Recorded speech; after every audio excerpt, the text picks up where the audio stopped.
Hi, Sandy. Hi, it's Dave. Hi, it's Kirk. Welcome to the A.D.K rock and metal channel, and we are doing our broken down and pulled apart series where we basically break down a song into 1 minute chunks. We go away, we watch the video ourselves. We're going to play you back those 1 minute chunks and basically talk about them as we go through it. That way you haven't got us talking during the video on the screen, etc., which I know how much you guys all hate. Today's video, we're going to be looking at a band I've never heard of called Tenside. We've got a song called Along with the Gods, came out in 2020. What really surprised me about this one was I'd never heard of this band, and I thought they must be a new band. I thought they had like a hardcore band, or maybe it was going to be, I figured they were either going to be a hardcore or a metalcore band. They were going to be one of those two based on that name. But I didn't realize they've been around for 23 years. They formed in 2001. Where are they from? I've never heard of them. I haven't got that far into the detail. So yeah, from Germany. But that's again. Hang on. Sorry, what did you say, Kirk? Germany? Yeah, Munich. Oh, okay. Yeah.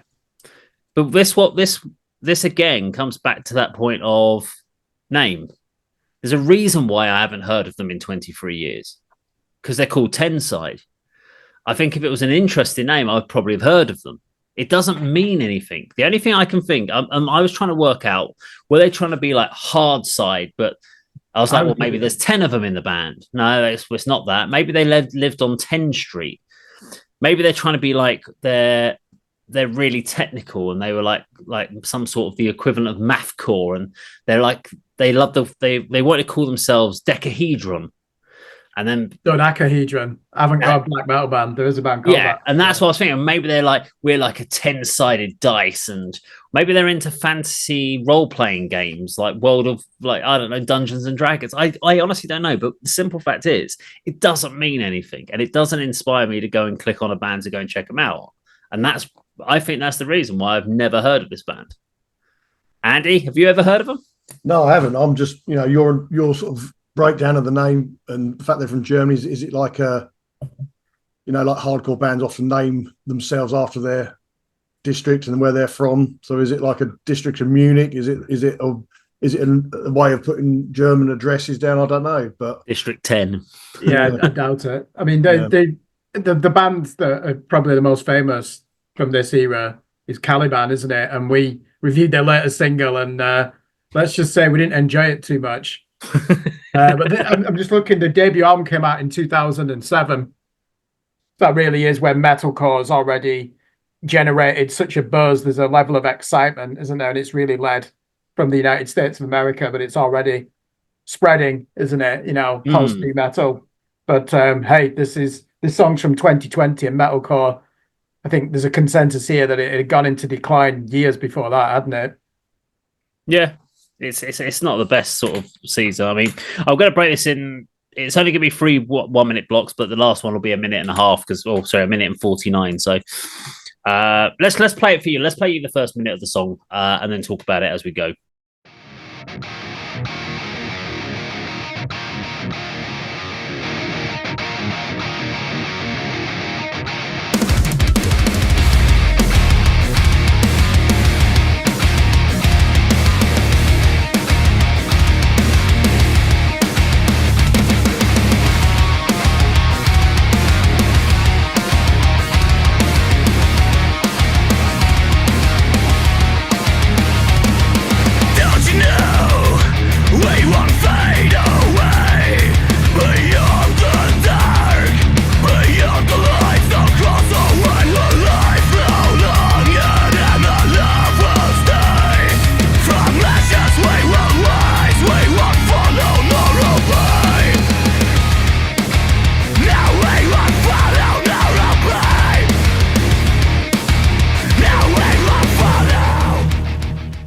Okay, as always, I just kick this one off. For me, yeah, of course, getting into metalcore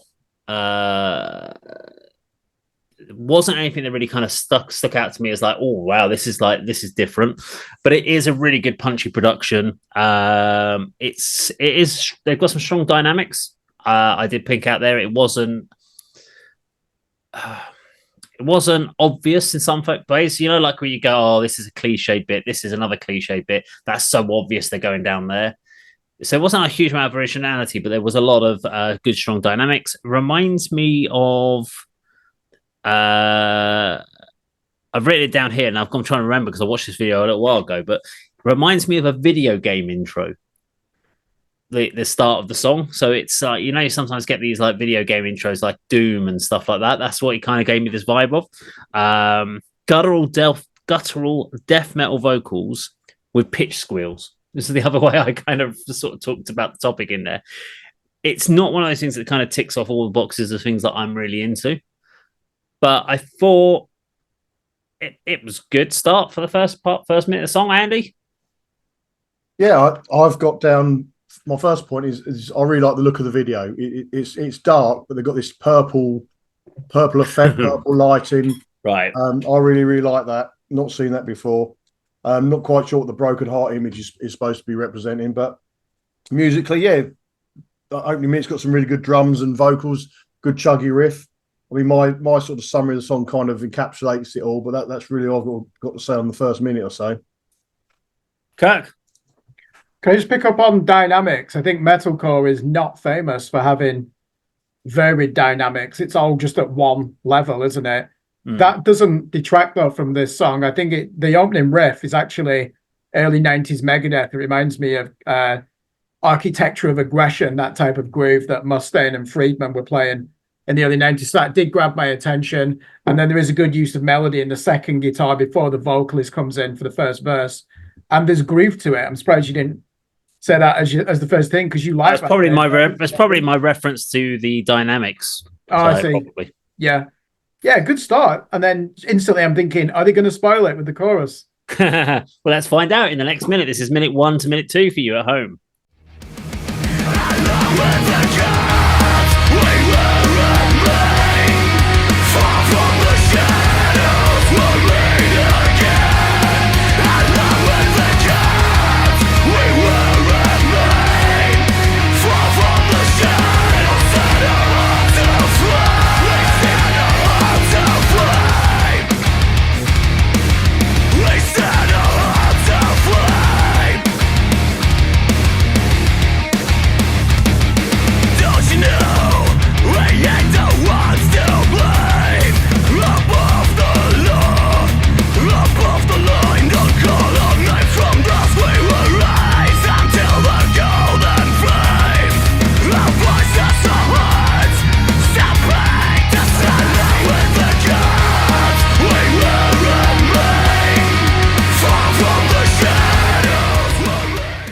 Well, yes, they did. They did spoil it with the chorus with a lovely, cheesy, hooky metalcore up-tempo vocals. Clean, but still quite heavy. I did find that they weren't that too poppy, but it was exactly what you expected it to be. It's been really this style, if you think about it in modern metalcore bands of this ilk, probably the biggest one that does it now is I Prevail. That does it all the time. It was nice when I remember listening to I Prevail and liking a few of their songs, and then every song that comes out, I'm like, oh, it's like a one-trick pony. You can do one thing and you can do it really well, but I couldn't imagine watching a whole concert of the same thing. It would drive me out. But then you could probably say the same about death metal, doom metal, and everything. It's basically a whole concert the same thing. But it was good. I'm going to pick up what Andy was talking about in the last one, the look of the video. So obviously, can I jump in here? I'm just got it running here. I think I know what you're going to say because you kind of rolled your eyes when I said I like the look of the video and the purple effect. So they've used a white infinity room, and the purpose you can see the floor and ceiling join, can't you? But not just that; it's the fact that you can see their shadows on the back wall. Okay. So you lose the whole point of having an infinity room. The idea of an infinity room is so you don't know where the back on the side walls are. It should feel like the wall goes back. And if you do your lighting correctly, which means you backlight them, but the problem is they've lit themselves with purple lights from the front and not put any purple light at the back, which means all they've got is shadows. And I fucking hate that.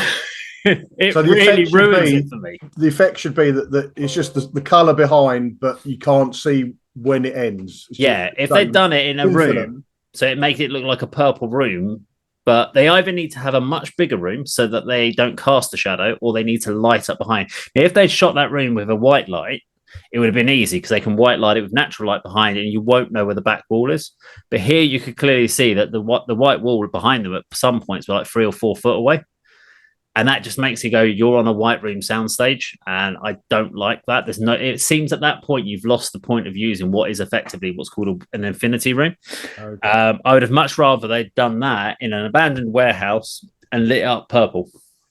Or just the other thing to do is, if they really wanted to do it that way, light it in white light and put a purple filter on afterwards, and you wouldn't have had the shadows. But you'd have still had the filter. You'd have still had the same color, and you'd have still had the light movement, but it would have been purple. Send him an email. How you could have done it without the shadow. Send him an email. Yeah, sort it out with your list of services and costs. Were you just shadows your London accent then when you said "sort it out"? Sort it, you slags. Right. Anyway, yeah, that was my thought about the minute 1 to minute 2. Andy.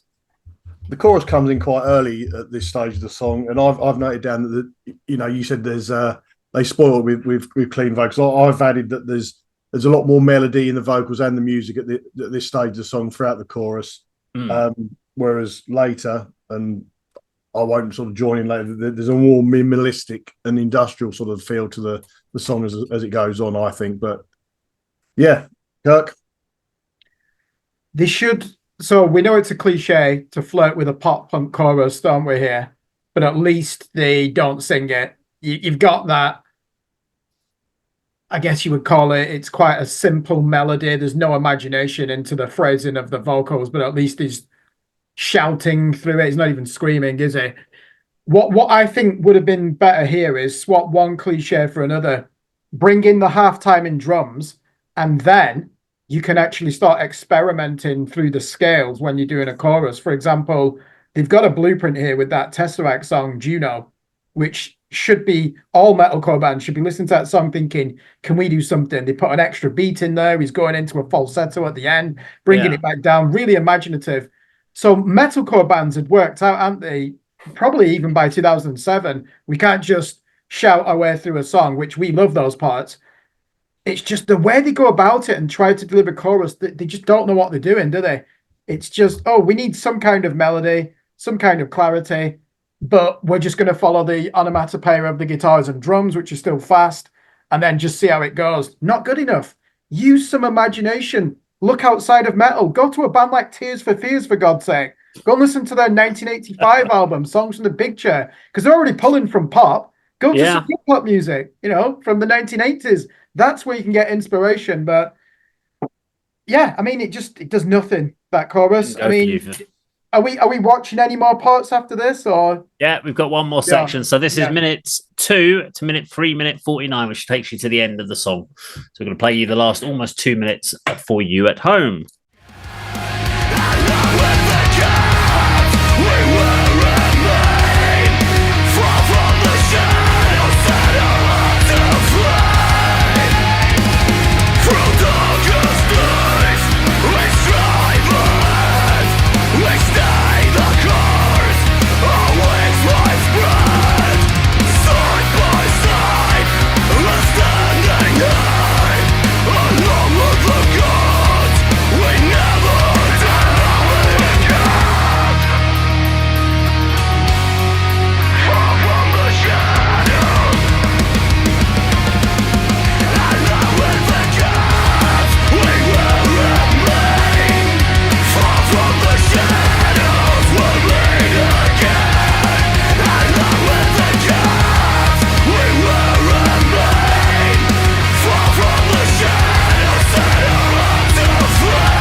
Okay, so my notes on this tells you a lot.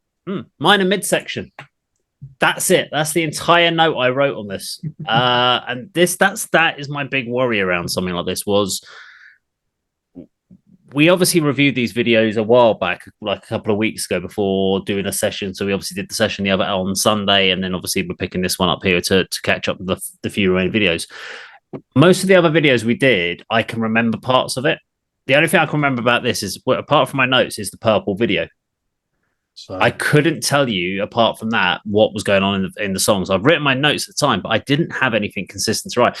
I did have one thought about this, was obviously looking about, they have got a decent discography. And my thought was that it's not that they're not technically they haven't got the technical ability with all the bands. The singer's got a great voice, but it was an uninspiring track. I would actually hope, and also obviously the drummers, guitars, all of these guys have obviously got great ability to play great music, or they should have play great music. This just felt generic. This just felt like a throwaway metalcore track. I would really hope that on other songs that I would get something a little bit less generic, a bit more brutal, with maybe a kind of, based on his vocals and stuff, a cross between In Flames and Killswitch would be very cool from this band. And I think they could do it very easily. And I hope that actually some of their other stuff sounds different. So I just think, based on what I can hear that they're doing and the sounds in there, and even like the production, I don't believe they're going to put a whole album out of this sort of stuff, because I think this is just this commercial poppy hook driven track that, unfortunately with us with metalcore, that leaves us wanting less. Unfortunately, not wanting more, because it loses it. There's no originality for us on that one. But I do believe I am intrigued enough that I'd like to, not more to prove that they probably have got some better songs out there. I just think this is a really poor song from them. Andy. Yeah, uninspiring, I think was the word you used. That goes for the name, as we discussed at the beginning. I can't remember much about this. Again, as you say, apart from the purple video, the look of the video. Nothing really more to add other than what I've just described. There's some good parts, melodic vocals and music in the middle section, and a little bit more harder towards the end. But as you say, you'd like to think they've got more to offer. Yeah, they haven't done enough for me to sort of check out anything further. So unless they come across the channel again, fair enough. Kirk, like the fellow compatriot Caliban, the irritating thing here is how powerful the verses are and how heavy the guitars are in the mix. So the foundations are in place for a good song, but that chorus is unlistenable, and it just makes you wonder, is metalcore the new pop punk, i.e. something that all true metal fans can just write off and dismiss and just say, not worth listening to? I'd like to be proven wrong. Yeah, and I'm like you, Dave. If I listen to this 2020 album, Glamour and Gloom, I'd hope that there are some moments, for example, like that band Northlane, where they're taking risks and incorporating the Prodigy or the Smashing Pumpkins or Chemical Brothers, even whatever, into the mix. It just makes it more interesting. And this music is supposed to be combustible and dangerous, and it's none of those things. Well, that's not even a great album name either. Was that Glamour and Gloom? Yeah, that's such a shit album title as well. I mean, if you saw an album title called band name Tenside with Glamour and Gloom, I'm like, you've done that. Makes nothing. Glamour and Gloom are two words. Now maybe it's because they don't go together, and they're polar opposites, and maybe that's what they're trying to get across. But surely there was a better way of putting it than that. I don't know. Maybe I'm just being far too cynical on this one, but I know that if that was back in the day, in the old HMV days when you used to go through the heavy metal sections and flick through CDs, that's one of those ones that wouldn't have even caught my eye. That would have been a flick straight down onto the next one, unless they put something amazing on the front cover of their CD to catch my attention or something. But that's not good. That's not a good album title, guys. Do you know what the funny thing is if we probably go and check this, they probably had like 10 million views on this video or something. I haven't checked, but it probably has. Sorry, anything else from you, Kirk, on this? No, not really. I think we have, unfortunately, dissected it, and there's a negative consensus here. It's not anything that's it doesn't pack any surprises. It doesn't really drag us in, does it? Okay, so for those that are watching are Tenside fans, which tends to be the people that will watch a video about a band called Tenside, we are open to check out other songs. So is this typical? Because if this is typical of Tenside as a band and you think this is what a lot of their stuff sounds like, please don't ask us to review another one. But if you think, well, this is actually something that's a bit different, but they've got some really good stuff, maybe some of their earlier stuff was a bit more like God Forbid or something like that, let us know. Give us some recommendations and we will definitely go check it out. But if it's just something more like this, we're not that interested, but we do want to give this band another chance to show us what else they can do. If you enjoyed the video today, please do like, share, and subscribe. And we'll see you on the video sometime very soon. Take care.